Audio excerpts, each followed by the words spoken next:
intercepts from an equation. That's what we're going to be working on today. Okay, there's two types of intercepts. There's x-intercepts and y-intercepts. I just have a random line right here in Desmos just to kind of do a quick little review.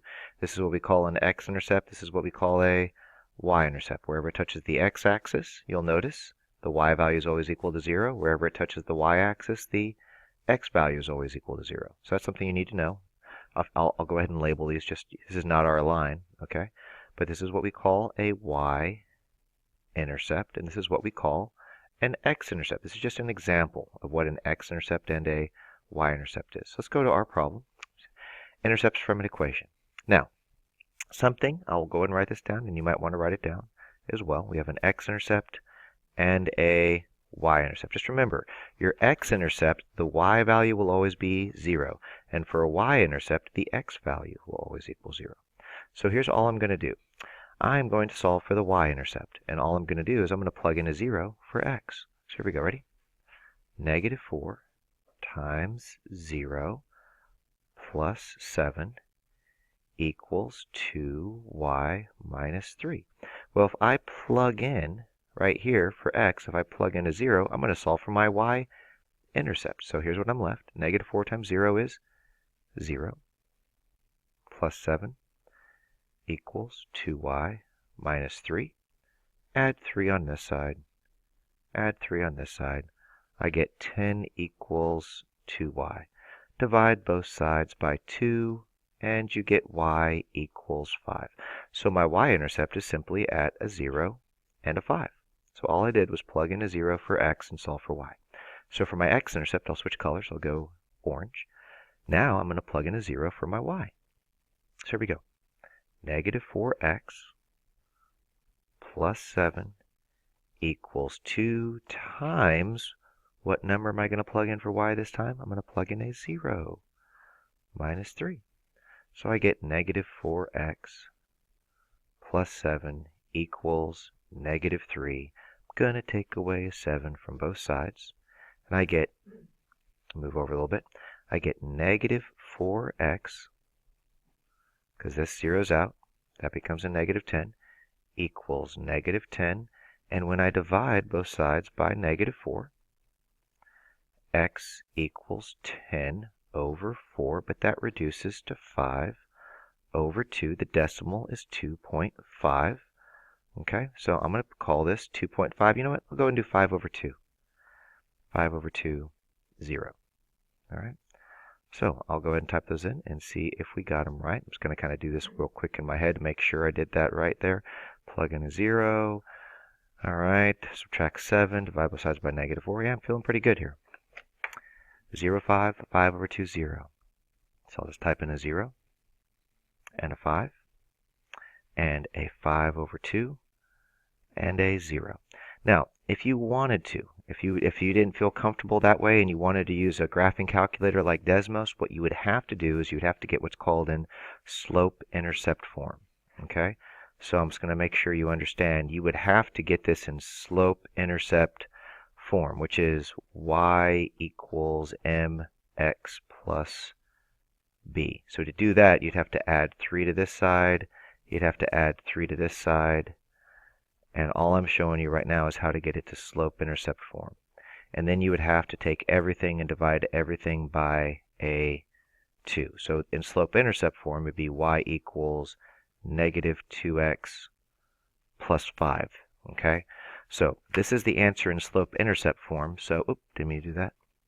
So if I happen to go to slope-intercept form, and I'll go ahead and clear this out, and type in y equals negative 2x plus 5, then you could see the y-intercept is there, and there's the x-intercept. So 0, 5 is the y-intercept, and 2.50 is the x-intercept, which you'll notice is what we have right here, 0, 5, and 5 over 2, 0. Okay. Now, this one's pretty easy.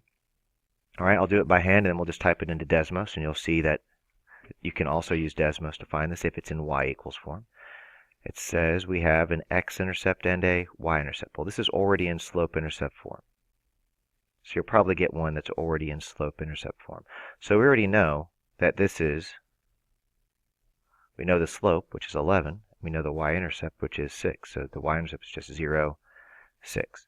But how could you solve this by hand to find the x-intercept? Well, what did I tell you? You have to make the y value equal to? You have to make the y value equal to a 0. Yeah. There we go. So all I got to do is just take away a 6 from this side, take away a 6 from this side, and we get negative 6 equals 11x, and you divide both sides by 11, because 11 divided by 11 is 1, and x equals negative 6 over 11. Now this is where you wouldn't be able to type in a repeating decimal, okay, because this decimal is like, I think it's like negative 0.5454. It just keeps going 54 forever, okay? But we can't type that in. Khan Academy will not accept that. We got to type in negative 6 over 11. But check this out. If I go to Desmos and I type in our equation, let's see, what was our equation? 11x plus 6, all right. 11x plus 6. I'm going to zoom in a little bit, okay? So can you see that negative 0.545? That's the negative 6/11ths I was talking about. Now you can type in a 0.6, but you can't type this in. You actually have to use negative 6 divided by 11, 0, and the other one you can just put a 0 and a 6. But you cannot type in negative 0.545 because that's a repeating decimal. I'll let you see it just so you know. Do you see it right there? Negative 6 divided by 11? Yeah, that's not going to work. You got to use the fraction. Okay? All right, so the last one I'm going to do is what's called standard form. Okay? So this is in standard form. There's kind of a cool way to solve for the x-intercept and the y-intercept in standard form. So we have ax plus by equals c. So we have negative 5x plus 9y equals negative 18. Now, in order for this to work, you have to be able to identify your a value, your b value, and your c value. So our a value is negative 5, our b value is 9, and our c value is negative 18. So there's two things we're going to find. Ready? We're going to find the x-intercept and the y-intercept. Now, the good news about this, if I'm going too fast, just pause and just write stuff down, and you can just redo it. Okay? So the x-intercept will always be your c value over your a value. And the y-intercept will always be the c value over your b value in standard. Remember, this is called standard form. These formulas will only work if it's in standard form. I'm just letting you know. Okay? So c is negative 18. And a is negative 5. So that just becomes 18 over 5. So my x-intercept is going to be 18 over 5, 0. And c over b, all right, c is negative 18. b is 9, and negative 18 divided by 9 is negative 2. So my y-intercept is going to be 0, negative 2. And that's how easy it is. Well, my board's a little, there we go. All right, there we go. So 18 over 5, 0. Type that in. 18, not 15. 18 over 5, 0. And then we had 0, and I believe it was a negative, yeah, negative 2. Okay. And we'll do one more kind of hard one. Here's one more hard one. All right. All right, so here once again, we have a little bit harder one. We have an equation that says negative 3x minus 4 equals negative 5y minus 8. Just remember, your y-intercept, your x value is always equal to 0, and for your x-intercept, your y value is always equal to 0. So the first thing I'm going to find is I'm going to find my y-intercept. So wherever there's a y, I'm going to plug in a 0 for x. So here's what I'm going to do. I'm going to find my y-intercept first. Okay, so here's my y-intercept. I'm going to do negative 3 times 0 minus 4 equals negative 5y minus 8. So negative 3 times 0 is 0. So I'm just left with a negative 4. Okay. And then I'm just going to add 8 to this side. I'm going to add 8 to this side, and I get 4 equals negative 5y. And then I just divide both sides by negative 5. So my y-intercept is going to be literally at negative 4/5. So it's going to be 0, negative 4 over 5. Now I'm going to go and switch colors for my x-intercept. Okay, I'm going to do it right over here.